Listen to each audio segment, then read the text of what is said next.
Many of us have heard something about the Ukrainian-Russian war. We all know that there have been refugees coming over into Europe from Ukraine. We all know that there is some special treatment for Ukrainian refugees nowadays, but what do we really know about this country, Ukraine, which is the second largest European country actually after Russia? It has influenced the development of the Slavic culture in Eastern Europe and has been playing a very important role. Ukraine is a country with a rich and varied history. It has been inhabited for thousands of years and has been part of many different empires. And again, for Muslims, we should not forget that the Crimea, for example, the Crimean Peninsula, was once part of Tatar Crimean Empire. The Tatars had accepted Islam before they even arrived there and made Crimea part of the empire. Ukraine before the war played an important role also for Muslims living there. The Muslims in Ukraine had actually quite some freedom, especially after the 1990s, after its development into independence after the USSR. Ukraine gained independence from the Soviet Union in 1991 after the collapse of communism in the world. This video is sponsored by the 𝗘𝗦𝗟𝗡 program. For nearly 7 centuries, Ibn Khaldoun's 𝗘𝗦𝗟𝗡 has been read and studied by scholars and students of history, sociology, politics and economics as the single most authoritative and astounding work of classical scholarship in the field of history. Embark on an enlightening educational venture led by Muslim scholars and teachers delving into Islamic history, sociology, economics and beyond. Engage with cutting-edge learning cues and multimedia components, allowing for a deeper understanding of the topics. Distinguish between the lies and the truths of the narratives told, between reliable and unreliable sources. Equip yourself with the skills to conduct deep research and build confidence to combat Islamophobia. Come and strengthen your Muslim identity today. Grab the first 20% of the course for free in the video description. It is bordered by Belarus to the north, Poland, Slovakia and Hungary to the west, and by Romania and Moldova to the southwest. It has a coastline along the Black Sea and the Sea of Azov to the south and southeast. Its capital is Kyiv and is also the largest city of the country.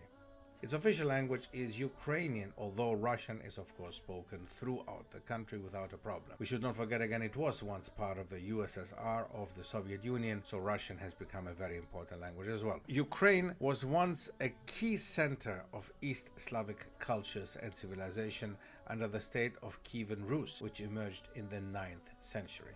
It faced a challenge as many other countries before with regards to the expansion and the invasion of the Mongols. In the 13th century, in 1258, the Mongols invaded Baghdad, the capital of the Muslims at that time, and they invaded as well other countries under them, under which were also, of course, Ukraine. For the next 600 years, it became part of the Polish-Lithuanian Commonwealth, the Austrian Empire, the Ottoman Empire, and the Tsardom of Russia.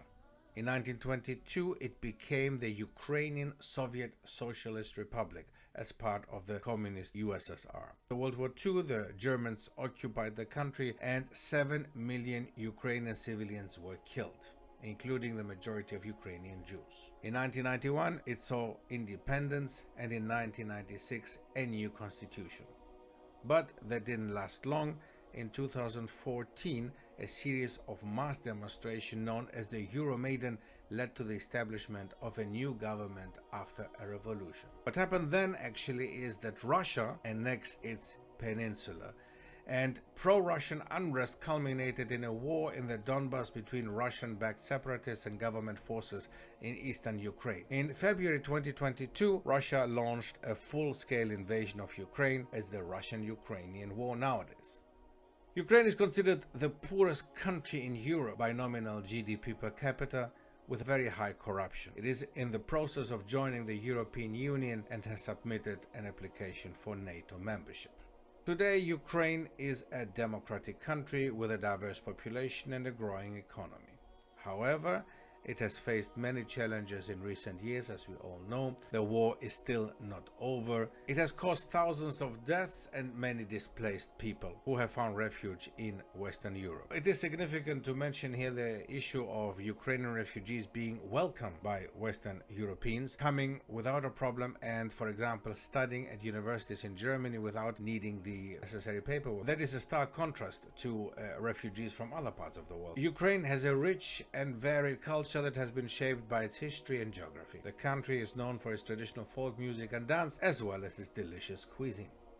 Some of Ukraine's most famous dishes include borscht, a beetroot soup, and vareniki, which are dumplings filled with cheese, potatoes, or meat. Ukraine is also famous for its intricate traditional embroidery, which is a symbol of national pride and identity.